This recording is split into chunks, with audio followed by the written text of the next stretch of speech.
If part 1 of our deep dive into Behind the Bell was mostly salacious with a few decent insights, then part 2 is the exact opposite. It's delightfully informative with only a few barbs thrown in. Huzzah! Dustin gives us an inside, daily look at working on Saved by the Bell.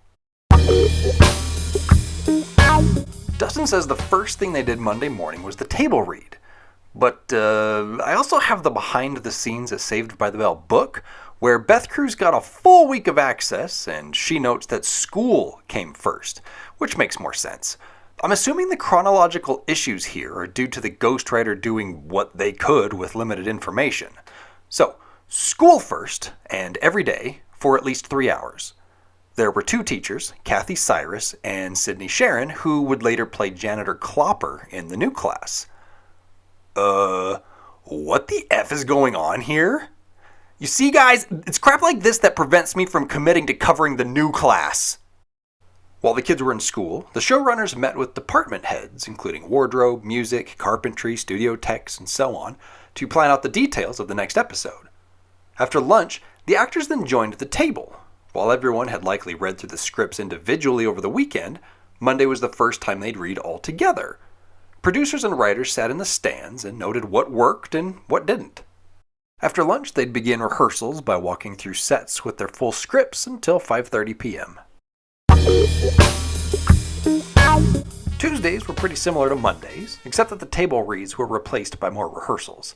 Sets were being finished, props were being incorporated, and camera positions were being finalized.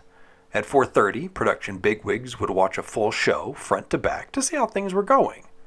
The cast would continue to carry their scripts early on, even if they had memorized all their lines, because the writers were always tweaking dialogue. It was the one major requirement of us, and we all approached it like professionals. People got their lines down fairly quickly, but I was usually the quickest. Before moving on to Wednesday, the book takes some space to showcase some photos. The first few pages make sense, as we get some fun cast pictures, a little behind-the-scenes stuff, and even some new class love. Hello, Natalia Sigliuti. Okay, then we get a shot of Dustin near the end of his new class tenure, along with some washed-out Mark Paul shot from 2009, and an Elizabeth Berkley picture from 2009. Same with Mario Lopez. I guess the thought here was to show what everyone looked like at the book's release.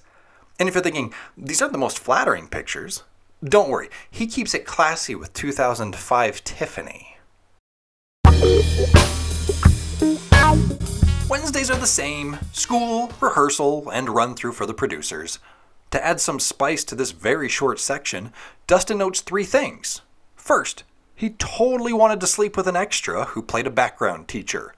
I have no idea who he's talking about, only that she had Ann Jillian's hairstyle. If you know who this could be, drop it in the comments. Second, Dustin liked to pull pranks, like the one time he plastic wrapped Mario Lopez's toilet, only for Mrs. Lopez to fall victim. Last, and speaking of pranks, Dustin introduces us to John Dietrich, the head carpenter. Dustin calls him Bobo. Apparently, the two pranked each other all the time, like when Dustin spiked a milkshake with all the X-Lax, and when Bobo hung all Dustin's clothes in a bag over the studio audience. Now that's taking you behind the bell. Rehearsals on Thursday added a new element: technical run-throughs. The cameras would get set up and feed into the control booth. This was a 4-camera show, and each cameraman had a rundown of shots they needed to capture. For instance, I assume that this setup is for this scene. Notice the 2 cameras right by each other. One gets the wide shot straight on, while the other captures the close-up. The camera by the bathroom can get the side shot with Screech, then later Johnny's walk-up. This dude set up in the classroom? He only gets the close-up of Belding. It's the director's job to actively call out which camera to switch to in the moment. It was a highly coordinated ballet, performed each week by masters of their crafts, a dance I took completely for granted. So, based on these camera numbers, this scene was shot like this: Camera 1, Camera 3, Camera 1 pans a bit, Camera 2, Camera 1 pans again, Camera 2, Camera 3 follows Johnny, Camera 4, Camera 1, Camera 2, Camera 3, camera 2, camera 3, and camera 2. Thursdays were also the day to finalize wardrobe. Dustin friggin' loved Fridays. From the extras, to the audience, to the anticipation for filming, the studio was electric. Filming happened twice. The first time was without a studio audience, and with scenes done out of order. We've got 2 bathroom scenes? Shoot them back to back. The first taping was done as a bit of insurance, in case they needed to fix some problem for the live taping in post-production. Like maybe where the cast freaks out over a dropped dollar? No? That was still the best take?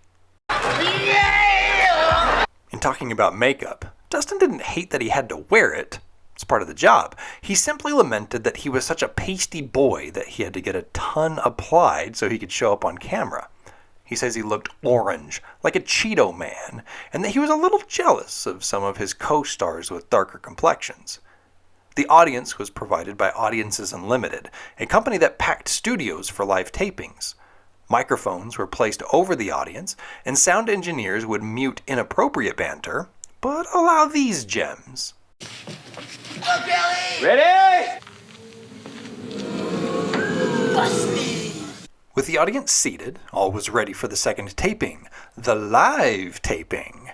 Phil Steller was the main warm-up guy, though there were others, who would get the audience laughing and then introduce how they should react to get a good taping. Then the cast would get introduced and the taping would begin. Live shows were taped chronologically, so the audience could experience the full narrative flow.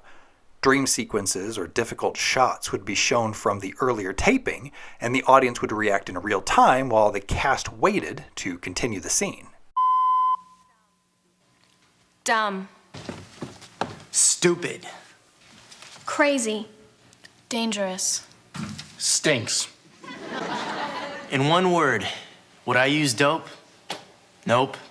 Once the taping was over, everyone took a bow and the cast got new scripts to read over the weekend. Concerning scripts, Dustin says that the writers were adamant that everyone perform exactly what was written.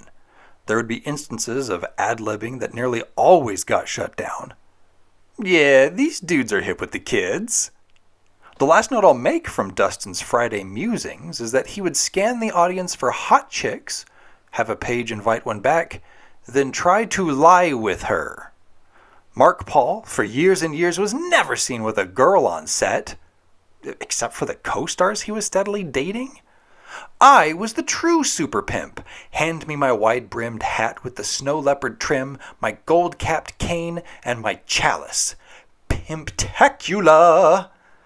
I hated reading all of that. The final section of this part 2 deals with the studio. Dustin notes that many episodes were filmed at Sunset-Gower, and then tells a little story about he and Mark Paul crawling through some underground World War II bunkers and getting locked in by Bobo. And that's really it. It's weird that this story makes up its own section. It's also weird that if we were talking about studios, that we don't get any stories about Season 1 being filmed in NBC Burbank Studio Number 3, or the second season being filmed in Raleigh Studios.